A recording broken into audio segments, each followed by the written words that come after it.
నమస్కారం, DTV news కి స్వాగతం. హెడ్లైన్ చూద్దాం.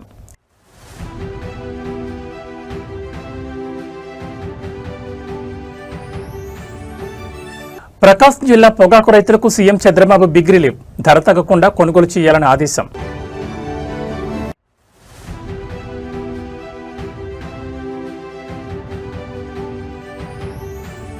ప్రధాని నరేంద్ర మోడీ యూరోప్ పర్యటన సక్సెస్, ఫ్రాన్స్, స్లోవేకియా నుండి భారత్కు తిరుగు పయనం.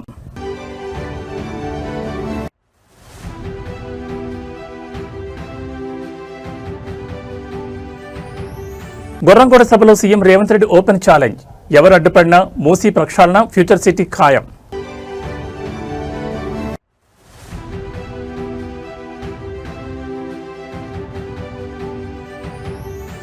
తెలంగాణ పంట కొనుగోలులో నయా పాలసీ, కేంద్రం కోటా మేరకే సేకరణ అంటూ కేబినెట్ సంచలన నిర్ణయం. ఇక వివరాలు చూస్తే ప్రకాశం జిల్లాలోని పొగాకు పండించే అన్నదాతలకు కూటమి ప్రభుత్వం భారీ భరోసా ఇచ్చింది. ప్రకాశం జిల్లా ప్రజాప్రతినిధులు, మంత్రులతో ముఖ్యమంత్రి చంద్రబాబు నాయుడు నిర్వహించిన అత్యవసర టెలికాన్ఫరెన్స్ సమీక్షలో పొగాకు రైతుల ప్రయోజనాలే పరమావధిగా కీలక ఆదేశాలు జారీ చేశారు. మార్కెట్లో క్వింటాల్ పొగాకు ధర 200 కంటే తగ్గకుండా కొనుగోలు జరగాలని అధికారులను ఆదేశించారు. ముఖ్యమంత్రి తీసుకున్న ఈ నిర్ణయంపై దర్శి నియోజకవర్గ TDP incharge doctor Gottipati Lakshmi హర్షం వ్యక్తం చేశారు. ప్రకాశం జిల్లాలో పొగాకు రైతులు ఎదుర్కొంటున్న మార్కెటింగ్ సమస్యలపై ముఖ్యమంత్రి చంద్రబాబు నాయుడు సుదీర్ఘంగా సమీక్షించారు. ఈ హైప్రొఫైల్ టెలికాన్ఫరెన్స్ లో రాష్ట్ర మంత్రులు కింజరపు అచ్చెన్నాయుడు, గొట్టిపాటి రవికుమార్, డోలా బాలవీరాంజనేయ స్వామితో పాటు ఉమ్మడి ప్రకాశం జిల్లా ప్రజాప్రతినిధులు, దర్శి ఇన్ఛార్జ్ గొట్టిపాటి లక్ష్మి పాల్గొన్నారు. ఈ సందర్భంగా సీఎం మాట్లాడుతూ పొగాకు కొనుగోళ్లలో రైతులు నష్టపోకుండా కనీస ధర 200 నిర్ధారించాలని, అంతకంటే తక్కువ కొనుగోలు చేస్తే సహించేది లేదని స్పష్టం చేశారు.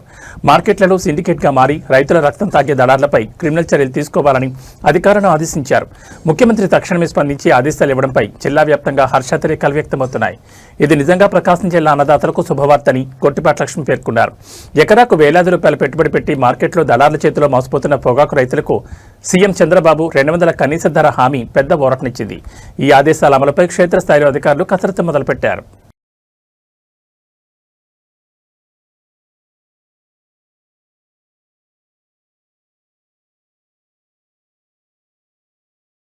ఫ్రాన్స్ మరియు స్లోవేకియా దేశాల్లో తన హై ప్రొఫైల్ అధికారిక పర్యటన విజయవంతంగా ముగించుకుని ప్రధానమంత్రి నరేంద్ర మోడీ భారత్కు తిరిగి పయనమయ్యారు. టెక్నాలజీ, ఇన్నోవేషన్స్ మరియు ద్వైపాక్షిక వాణిజ్య రంగాల్లో సరికొత్త మైలురాళ్లను లెక్కిస్తూ ఈ పర్యటన ముగిసింది. యూరోప్లోని ఈ 2 కీలక దేశాలతో భారతదేశ వ్యూహాత్మక భాగస్వామ్యాన్ని ఈ పర్యటన మరింత ఉన్నత స్థాయికి చేర్చింది. ప్రధాని నరేంద్ర మోడీ జరిపిన ఈ 2 యూరోప్ పర్యటన అత్యంత ప్రాధాన్యతను సంతరించుకుంది. అటు ఫ్రాన్స్, ఇటు స్లోవేకియా దేశాధినేతలతో జరిగిన ద్వైపాక్షిక చర్చల్లో రక్షణ, ఆర్థిక రంగాలతో పాటు అత్యాధునిక సాంకేతిక పరిజ్ఞాన మార్పిడిపై ప్రత్యేకంగా దృష్టి సారించారు. ముఖ్యంగా డిజిటల్ ట్రాన్స్ఫర్మేషన్, క్లీన్ ఎనర్జీ మరియు ఇన్నోవేషన్ స్టార్టప్స్ విషయంలో ఇరు దేశాల మధ్య వ్యూహాత్మక సహకారానికి ఈ పర్యటన మరింత బలాన్నిచ్చింది. గ్లోబల్ ట్రేడ్ మరియు ఇన్వెస్ట్మెంట్లకు సంబంధించి ఈ పర్యటనలో అనేక కీలక ఒప్పందాలు జరిగాయి. పర్యటన అత్యంత ఫలప్రదంగా సాగిందని, ఈ బంధం భవిష్యత్తులో మరిన్ని అద్భుత ఫలితాలను ఇస్తుందని ప్రధాని మోడీ ఆశాభావం వ్యక్తం చేస్తూ ఢిల్లీకి బయలుదేరారు. గ్లోబల్ లీడర్గా అంతర్జాతీయ వేదికలపై భారతదేశ కీర్తిని, వాణిజ్య అవకాశాలను పెంచడంలో ప్రధాని మోడీ యూరప్ పర్యటన మరోసారి కీలక పాత్ర పోషించింది.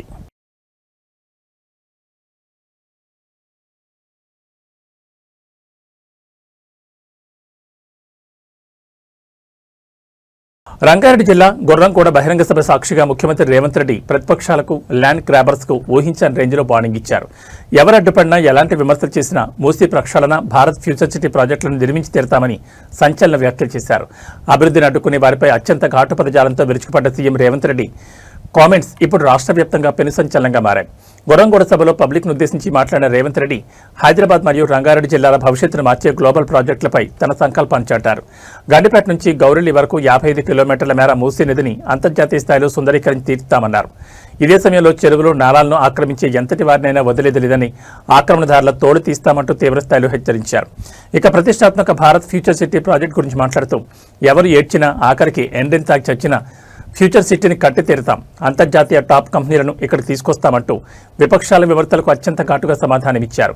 గొర్రంగూడ పరిధిలో నిర్మించబోయే ఎకో పార్కు ఎన్ని నిధులైనా మంజూరు చేస్తామని, ఈ ప్రాంతాన్ని అభివృద్ధి చేసే పూర్తి బాధ్యత తనదేనని సీఎం రేవంత్ రెడ్డి స్పష్టం చేశారు. అభివృద్ధి చేసే బాధ్యత నాది అంటూనే ప్రాజెక్టులను అడ్డుకునే వారిపై రేవంత్ రెడ్డి చేసిన ఈ ఓపెన్ ఛాలెంజ్ ఇప్పుడు తెలంగాణ పొలిటికల్ సర్కిల్స్ లో కాకరేపుతోంది. సీఎం ఘాటు వ్యాఖ్యలపై ప్రతిపక్షాలు ఎలా స్పందిస్తాయో చూడాలి. అందుకే ఎవరేమనుకున్నా మూసీ నది ప్రక్షాళన చేసి తీరుతాము. గండిపేట నుంచి గౌరెల్లి వరకు 55 కిలోమీటర్లు నీ సబర్మతి రివర్ ఫ్రంట్, నీ యమునా రివర్ ఫ్రంట్, నీ గంగా నది రివర్ ఫ్రంట్ కంటే అంతర్జాతీయ స్థాయిలో మూసీ రివర్ ఫ్రంట్ డెవలప్ చేసే బాధ్యత నాది, ఈ వేదిక మీద ఉన్న నా సహచర మంత్రులదని నేను ఈ సందర్భంగా చెప్పదలుచుకున్నా. ఎవడైనా సరే చెరువులు, కుంటలు, నాలాలు ఆక్రమిస్తే తోడుకలు తీసి ఈపులకు సున్నం పెట్టే బాధ్యత కూడా మా హైడ్రా మేము తీసుకుంటామని నేను ఈ సందర్భంగా చెప్పదలుచుకున్నా. ఇవాళ ఈ పార్కును కూడా ఇక్కడుండే వాకింగ్ అసోసియేషన్లకు, ఇక్కడుండే కాలనీ పెద్దలకు, ఇక్కడుండే గుడి కమిటీ చైర్మన్లకు నా సూచన ఒక్కటే, మంచి అసోసియేషన్ ఏర్పాటు చేసుకొని అంతర్జాతీయ స్థాయిలో ఎట్లా అభివృద్ధి చేసుకోవాలనో ప్రణాళికలు సిద్ధం చేసుకోండి. రేవంత్ మాకు చేసి ఇచ్చిండని మీరు చెప్పుకునేటట్టు అభివృద్ధి చేసే బాధ్యత నాది. ఎవరు ఏడ్చినా, ఎవరు అడ్డంబడి దొల్లినా, ఎక్కువ తక్కువ ఎండ్రిందాగి సచ్చినా భారత్ ఫ్యూచర్ సిటీ కడతా, అంతర్జాతీయ కంపెనీలను తెస్తా, ప్రపంచ దేశాలు. రాష్ట్రంలోని అన్నదాతలను తీవ్ర ఆందోళన గురిచేసేలా తెలంగాణ ప్రభుత్వం పంట కొనుగోళ్లపై ఒక సంచలన నిర్ణయం తీసుకుంది. ఇకపై కేంద్ర ప్రభుత్వం విధించిన నియమ నిబంధనల ప్రకారమే రాష్ట్రంలో పంట కొనుగోలు జరుగుతాయని, కేంద్రం ఏ పంటకు ఎంత మద్దతు ఇచ్చి ఎంత కోటా నిర్ధారిస్తుందో రాష్ట్ర ప్రభుత్వం కూడా అంతే కోటా కొనుగోలు చేస్తుందని కేబినెట్ స్పష్టం చేసింది. ఇంత భారీగా పంటలు కొనడం మా వల్ల కాదంటూ మంత్రులు చేసిన వ్యాఖ్యలు ఇప్పుడు రైతాంగంలో పెను తుఫాను రేపుతున్నాయి. ముఖ్యమంత్రి రేవంత్ రెడ్డి నేతృత్వంలో జరిగిన మంత్రివర్గ సమావేశం అనంతరం పౌర సరఫరాల శాఖ మంత్రి నల్లమిల్లి ఉత్తమ్ కుమార్ రెడ్డి మరియు వ్యవసాయ శాఖ మంత్రి తుమ్మల నాగేశ్వరరావు ఈ నయా పాలసీని ప్రకటించారు. యాసంగి సీజన్లో రాష్ట్ర ప్రభుత్వం రికార్డు స్థాయిలో 80 లక్షల మెట్రిక్ టన్నుల ధాన్యాన్ని సేకరించినప్పటికీ కేంద్ర సంస్థలైన ఎఫ్సీఐ వంటివి తెలంగాణ నుంచి ఆశించిన స్థాయిలో కోటాను సేకరించడం లేదని కేబినెట్ ఆమోదం వ్యక్తం చేసింది. కేంద్రం కేవలం 52 లక్షల మెట్రిక్ టన్నుల పరిమితి కోటాకే మొగ్గు చూపుతుండటంతో రాష్ట్రం కేవలం ఫెసిలిటేటర్గా మాత్రమే ఉంటుందని, కేంద్రం నిర్దేశించిన కోటా మేరకే ధాన్యం, జొన్నలు, సన్ఫ్లవర్ వంటి పంటలను సేకరిస్తామని తేల్చి చెప్పింది. ప్రభుత్వ నిర్ణయంతో లక్షలాది మంది రైతులు రోడ్డున పడే పరిస్థితి వచ్చిందని విపక్షాలు మండిపడుతున్నాయి. కేంద్రం మద్దతు ధర ఇవ్వకపోతే రాష్ట్రం కూడా చేతులెత్తేస్తే తాము పండించిన పంటను ఓపెన్ మార్కెట్లో దళారులకు తక్కువ ధరకే అమ్ముకోవాల్సి వస్తుందని రైతులు తీవ్ర ఆగ్రహం వ్యక్తం చేస్తున్నారు. కేంద్రం ఎంత చెప్తే అంతే కొంటామన్న ప్రభుత్వ ప్రకటనతో ఈ వానాకాలం సీజన్ సాగుపై ప్రభావం పడే అవకాశం కనిపిస్తోంది. మరి ఈ కొనుగోలు సంక్షేమంపై కేంద్ర రాష్ట్ర ప్రభుత్వాలు తదుపరి అడుగులు ఎలా ఉండబోతున్నాయో చూడాలి. పంటల కొనుగోలు కూడా ఇందాక ఉత్తమ్ గారు చెప్పినట్లుగా కేంద్ర ప్రభుత్వం యొక్క విధి విధానాలకు అనుగుణంగానే తెలంగాణ రాష్ట్రంలో కూడా భవిష్యత్తు పంటల కొనుగోళ్లు ఉంటాయి. రాష్ట్రంలో కూటమి ప్రభుత్వం అధికారంలోకి వచ్చి 2 ఏళ్లు పూర్తి చేసుకున్న సందర్భాన్ని పురస్కరించుకుని ప్రకాశం జిల్లా ఒంగోలులో విజయోత్సవ సంబరాలు అట్టహాసంగా జరిగాయి. ఒంగోలులోని ప్రసిద్ధ ఎస్జీవీఎస్ కన్వెన్షన్ హాల్ వేదికగా నిర్వహించిన నమ్మకం, అభివృద్ధి, సంక్షేమం, కూటమి పాలన విజయోత్సవ మహాసభ అత్యంత వైభవంగా ముగిసింది. జిల్లా ఇన్ఛార్జ్ మంత్రి ఆనం రామనారాయణ రెడ్డి, కేబినెట్ మంత్రులు గొట్టిపాటి రవికుమార్, డోలా బాలవీరాంజనేయ స్వామితో కలిసి దర్శి నియోజకవర్గ TDP incharge doctor Gottipati Lakshmi ఈ సభలో సందడి చేశారు. ఒంగోలు వేదికగా జరిగిన ఈ 2 ఏళ్ల విజయోత్సవ మహాసభకు ఉమ్మడి ప్రకాశం జిల్లా నలుమూల నుంచి నాయకులు, కార్యకర్తలు భారీగా తరలివచ్చారు. జిల్లా ఇన్ఛార్జ్ మంత్రి ఆనం రామనారాయణ రెడ్డి మాట్లాడుతూ గత 2 ఏళ్లలో కూటమి ప్రభుత్వం ప్రజల్లో నమ్మకాన్ని నిలబెడుతూ అటు అభివృద్ధిని, ఇటు సంక్షేమాన్ని సమాంతరంగా ముందుకు తీసుకెళ్లిందని స్పష్టం చేశారు. ఈ ప్రతిష్టాత్మక కార్యక్రమంలో జిల్లాకు చెందిన ఎంపీలు, ఎమ్మెల్యేలు, జిల్లా కలెక్టర్ మరియు వివిధ శాఖల ఉన్నతాధికారులు పాల్గొని ప్రభుత్వ ప్రగతి నివేదికను ప్రజల ముందుంచారు. ఈ సందర్భంగా దర్శి ఇన్ఛార్జ్ డాక్టర్ గొట్టిపాటి లక్ష్మి మాట్లాడుతూ ముఖ్యమంత్రి చంద్రబాబు నాయుడు నాయకత్వంలో దర్శి నియోజకవర్గంతో పాటు ప్రకాశం జిల్లా మొత్తం పారిశ్రామికంగా, వ్యవసాయపరంగా దూసుకుపోతోందని, ఈ 2 ఏళ్ల విజయం ప్రజా విజయం అని కొనియాడారు. నమ్మకం, అభివృద్ధి, సంక్షేమం అనే నినాదంతో ఒంగోలులో జరిగిన మహాసభ కూటమి శ్రేణిలో సరికొత్త జోష్ నింపింది. రాబోయే రోజుల్లో ప్రకాశం జిల్లాను మరింత మోడల్ జిల్లాగా తీర్చిదిద్దామని నేతలు శపథం చేశారు.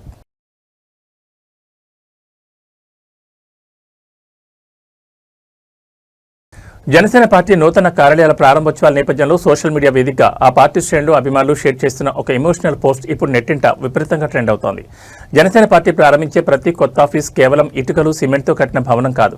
అది ఎన్నో ఏళ్ల పోరాటాలు, త్యాగాలు, సిద్ధాంతంపై ఉన్న అచంచలమైన నమ్మకానికి నిదర్శనమంటూ జన సైనికులు పంచుకుంటున్న భావాలు ఇప్పుడు అందరినీ ఆకట్టుకుంటున్నాయి. 2014లో స్థాపించబడిన జనసేన పార్టీ ఎన్నో ఒడిదుడుకులు మరియు అవహేళనలను ఎదుర్కొని నేడు ఆంధ్రప్రదేశ్లో ఒక తిరుగులేని ప్రజా ఉద్యమంగా ఎదిగింది. ఈ సుదీర్ఘ ప్రయాణాన్ని గుర్తు చేసుకుంటూ అభిమానులు సామాజిక మాధ్యమాల్లో తమ ఆనందాన్ని వ్యక్తం చేస్తున్నారు. మమ్మల్ని తక్కువ అంచనా వేసిన స్థాయి నుంచి ఈరోజు ఒక బలమైన ప్రజాశక్తిగా ఎదిగే వరకు మేము చాలా దూరం ప్రయాణించాం. ఈరోజు నిర్మితమవుతున్న ప్రతి కార్యాలయం వెనుక, ప్రతి సవాల్లోనూ పార్టీకి అండగా నిలిచిన లక్షలాది మంది మద్దతుదారుల, జన సైనికుల కలలు దాగి ఉన్నాయని ఆ పోస్టులో పేర్కొన్నారు. జనసేనాని deputy CM Pawan Kalyan powerful లీడర్షిప్లో జయించాల్సిన మైలురాళ్లు ఇంకా ఎన్నో ఉన్నాయని, సరికొత్త బలంతో ఈ ప్రయాణం మరింత ఉధృతంగా సాగుతుందని జై జనసేన జై హింద్ అంటూ శ్రేణులు సరికొత్త శబ్దం చేస్తున్నారు. అధికారంలో భాగస్వామిగా ఉంటూనే క్షేత్రస్థాయిలో పార్టీ క్యాడర్ను బలోపేతం చేసేలా జనసేన కార్యాలయాల నిర్మాణం వేగంగా సాగుతోంది. ఈ సంస్థాగత బలం రాబోయే రోజుల్లో ఏపీ రాజకీయాల్లో మరింత కీలక పాత్ర పోషించనుంది.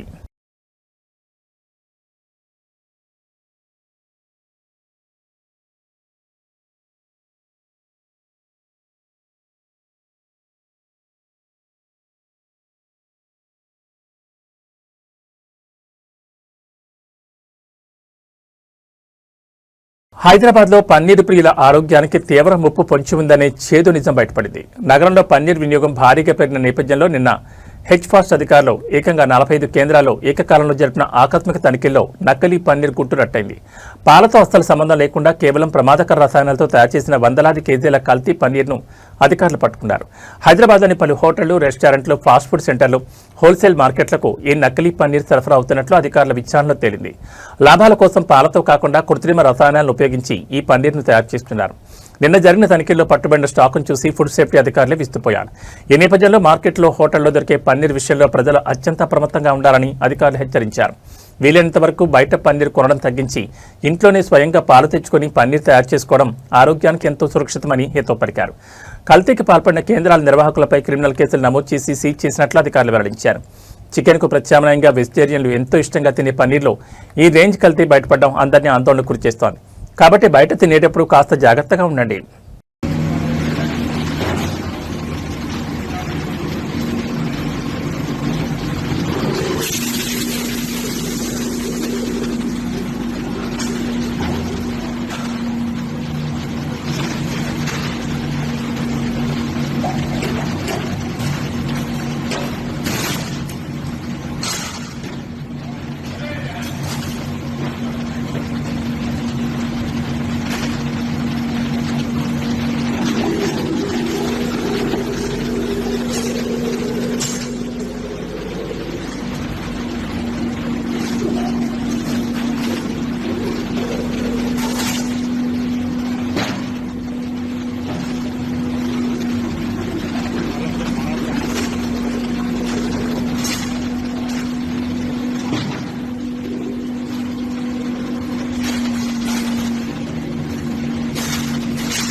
నల్గొండ జిల్లా దామరచర్ల పరిధిలోని ప్రతిష్టాత్మక యాదాద్రి థర్మల్ పవర్ ప్లాంట్ ప్రైవేటీకరణకు వ్యతిరేకంగా నిరసన జ్వరాలు ఎగిసిపడుతున్నాయి. ప్లాంట్లోని కీలక విభాగాలను ప్రైవేట్ పరం చేసేందుకు సర్కార్ అడుగులు వేస్తోందంటూ విద్యుత్ ఇంజనీర్లు నల్ల బ్యాడ్జీలు ధరించి ఆందోళన దిగారు. టెండర్లను తక్షణమే రద్దు చేయకపోతే రాష్ట్ర వ్యాప్తంగా విద్యుత్ ఉద్యమం ఉధృతమవుతుందని హెచ్చరిస్తున్నారు. యాదాద్రి థర్మల్ పవర్ ప్లాంట్లో యాష్ హ్యాండ్లింగ్, కోల్ హ్యాండ్లింగ్ విభాగాలకు సంబంధించిన ప్రైవేటీకరణ టెండర్లను యాజమాన్యం తక్షణమే ఉపసంహరించుకోవాలని విద్యుత్ ఇంజనీర్లు డిమాండ్ చేస్తున్నారు. ఇది కేవలం 2 విభాగాల సమస్య కాదని, విద్యుత్ ఉత్పత్తి, సరఫరా వ్యవస్థలను పూర్తిగా కార్పొరేట్ శక్తుల చేతుల్లో పెట్టేందుకు జరుగుతున్న తొలి అడుగని వారు ఆరోపిస్తున్నారు.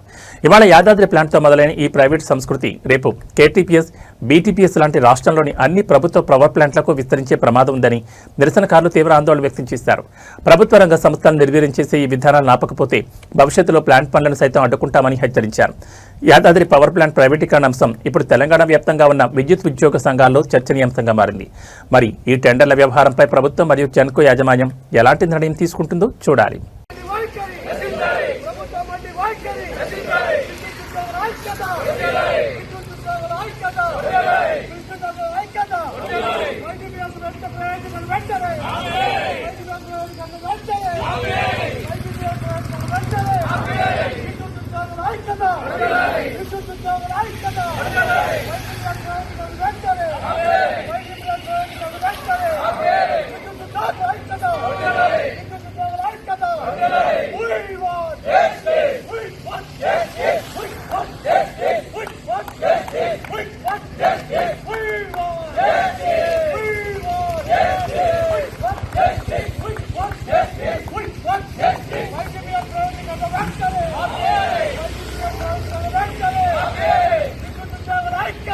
ప్రముఖ పుణ్యక్షేత్రం ధర్మస్థల వివాదంలో తన పేరు రావడంపై నటుడు ప్రకాష్ రాజ్ బెంగళూరులో నిర్వహించిన ప్రెస్ మీట్ తీవ్ర ఉత్కంఠకు జర్నలిస్టుల ఆగ్రహానికి దారితీసింది. కేసులోని ప్రధాన నిందితుడు చెన్నై చేసిన ఆరోపణలను ఖండించేందుకు ప్రెస్ మీట్ పెట్టిన ప్రకాష్ రాజ్ మీడియా అడిగిన సూటి ప్రశ్నలకు సమాధానాలు చెప్పలేక జర్నలిస్టులతో తీవ్ర వాగ్వాదాన్ని తిగ్గి ప్రెస్ మీట్ను మధ్యలోనే ముగించి వాకౌట్ చేసినట్టు తెలుస్తోంది. ధర్మస్థల ఆలయ ప్రతిష్టను దెబ్బతీసేందుకు కేరళ నుంచి 200 కోట్ల ఫండ్స్ వచ్చాయని, ఈ వ్యవహారంలో ప్రకాష్ రాజ్కు ప్రమేయం ఉందంటూ చెన్నై అనే వ్యక్తి కర్ణాటక హైకోర్టులో పిటిషన్ వేశాడు. దీనిపై వివరణ ఇచ్చేందుకు బెంగళూరు ప్రెస్ క్లబ్ ముందుకు వచ్చిన ప్రకాష్ రాజ్ చెన్నయ్య తనకు ఫోన్ చేసిన మాట వాస్తవమేనని, కానీ ఒక బాధ్యతాయుతమైన పౌరుడిగా తాను ఆ వాయిస్ రికార్డింగ్ను సిట్ చీఫ్కు ఫార్వర్డ్ చేశారని, అంతకుమించి తనకు ఎలాంటి సంబంధం లేదని చెప్పారు. అయితే ఈ క్రమంలో మీడియా ప్రతినిధుల నిజాయితీని ప్రశ్నిస్తూ ప్రకాష్ రాజ్ కొన్ని వివాదాస్పద వ్యాఖ్యలు చేశారు. దాంతో అక్కడ జర్నలిస్టులు ఒక్కసారిగా తీవ్ర ఆగ్రహం వ్యక్తం చేస్తూ వెంటనే క్షమాపణ చెప్పాలని డిమాండ్ చేశారు. తాను అందరినీ అనలేదని ప్రకాష్ రాజ్ సర్ది చెప్పే ప్రయత్నం చేసినప్పటికీ ఒకవైపు జర్నలిస్టుల డిమాండ్లు, మరోవైపు కేసుపై మీడియా అడిగిన ప్రశ్నల తీవ్రత తట్టుకోలేక ఆయన ప్రెస్ మీట్ని మధ్యలోనే ముగించి అక్కడి నుంచి వాకౌట్ చేసి వెళ్లిపోయారు. మీడియాపై రివర్స్ అటాక్ చేయబోయి జర్నలిస్టులు తిప్పికొట్టేసరికి ప్రకాష్ రాజ్ ఇలా ప్రెస్ మీట్ నుంచి ఎస్కేప్ అవడం ఇప్పుడు సోషల్ మీడియాలో హాట్ టాపిక్ గా మారింది. ఈ హైడ్రామాపై కన్నడ మరియు తెలుగు మీడియా సర్కిల్స్ లో రకరకాల చర్చలు నడుస్తున్నాయి.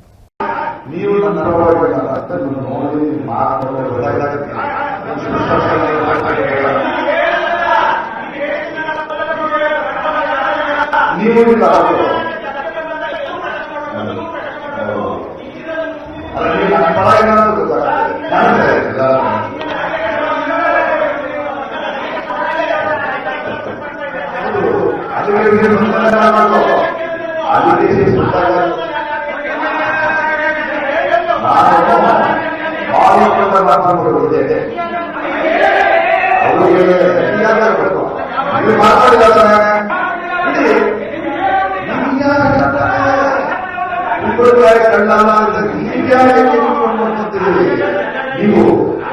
ನೀವು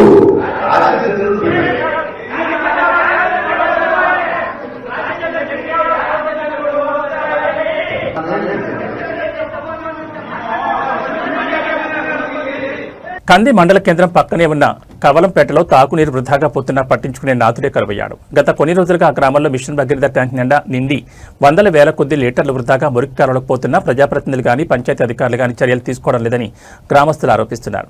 తాగునీటి వృధా వల్ల ప్రజలకు ఇబ్బందులు ఎదురవుతున్నాయని గ్రామస్తులు తెలిపారు. నీళ్ల ట్యాంకులు నింపేటప్పుడు ఖచ్చితంగా పంచాయతీ సిబ్బంది పర్యవేక్షణ ఉంటే నీరు వృధా కాదని స్థానికులు తెలిపారు. ఇప్పటికైనా నీటి వృధా విషయంలో ఆ గ్రామ సర్పంచ్ గానీ పంచాయతీ కార్యదర్శి పట్టించుకుని ట్యాంకులు ఓవర్ఫ్లో కాకుండా చూడాలని గ్రామస్తులు కోరుతున్నారు.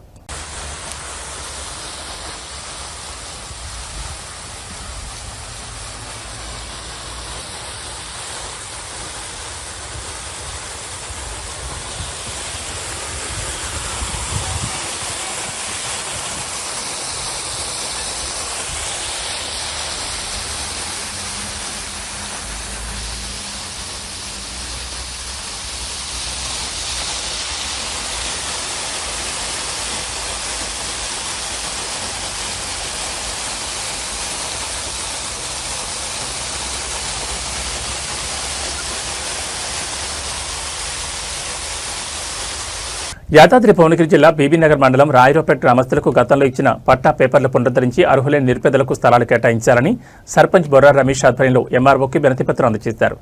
రాయరావుపేట గ్రామ పరిధిలోని 178 సర్వే నెంబర్ ప్రభుత్వ భూమిలో గతంలో పట్టాలిచ్చిన లబ్ధిదారులకు ఇప్పటివరకు స్థలాలు కేటాయించలేదు. దీంతో సర్పంచ్ బొర్రా రమేష్ పాలకవర్గం ఆధ్వర్యంలో బీబీనగర్ ఎంఆర్ఓ కార్యాలయానికి వెళ్లి వినతిపత్రం సమర్పించారు. వినతిపత్రంలో గతంలో ఇచ్చిన పట్టా పేపర్లను వెంటనే పునరుద్ధరించాలని, 2వ విడత ఇందిరమ్మ ఇళ్ల పథకంలో భాగస్వామ్యం చేసి 178 సర్వే నెంబర్ భూమిలో అర్హులైన నిరుపేదలకు ఇళ్లు కట్టుకునేందుకు స్థలాలు కేటాయించాలని కోరారు. వినతిపత్రం స్వీకరించిన బీబీనగర్ ఎంఆర్ఓ సానుకూలంగా స్పందించారు. అర్హతను లబ్ధిదారుల విషయంలో తప్పకుండా చర్యలు తీసుకుని పరిష్కరిస్తామని హామీ ఇచ్చారు. ఈ కార్యక్రమంలో సర్పంచ్ బొర్రా రమేష్తో పాటు ఉప సర్పంచ్ శివగౌడ్, వార్డు సభ్యులు త్రిపుర, బోయన జంగమ్మ, జంగయ్య, రొంపి ఆనంద్, కోట్ల గణేష్, చింతమయ్య, కృష్ణ, యాదగిరి తదితరులు పాల్గొన్నారు.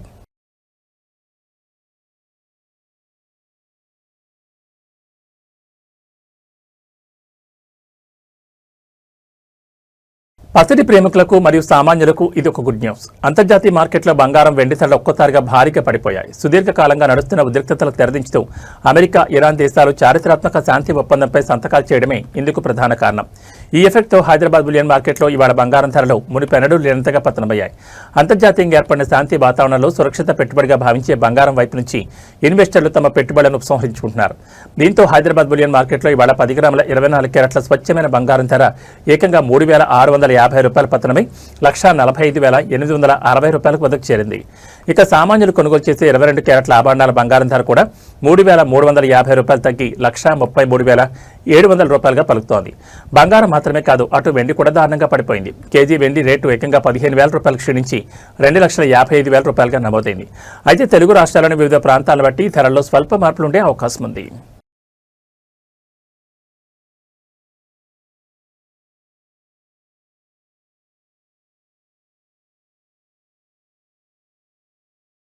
తెలుగు రాష్ట్రాల్లో వాతావరణం మళ్లీ తీవ్ర అస్థిరతకు లోనైంది. అటు ఎండలు, ఇటు వర్షాలతో ఉమ్మడి ఏపీ, తెలంగాణలో విభిన్న పరిస్థితులు నెలకొన్నాయి. ద్రోణి ప్రభావంతో రేపు ఆంధ్రప్రదేశ్లోని పలు జిల్లాల్లో మోస్తరు వర్షాలు కురిసే అవకాశం ఉందని భారత వాతావరణ శాఖ హెచ్చరించింది.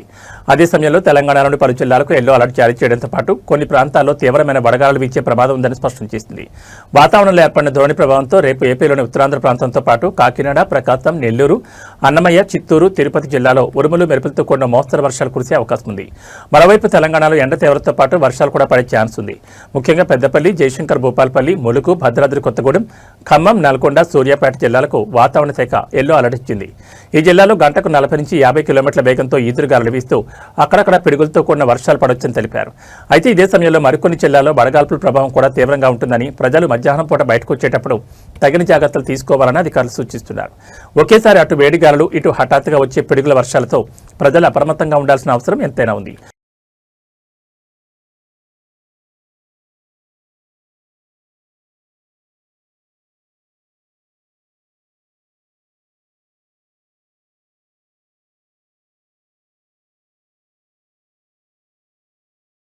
ఏవీ బులెటిన్ విశేషాలు. నమస్కారం.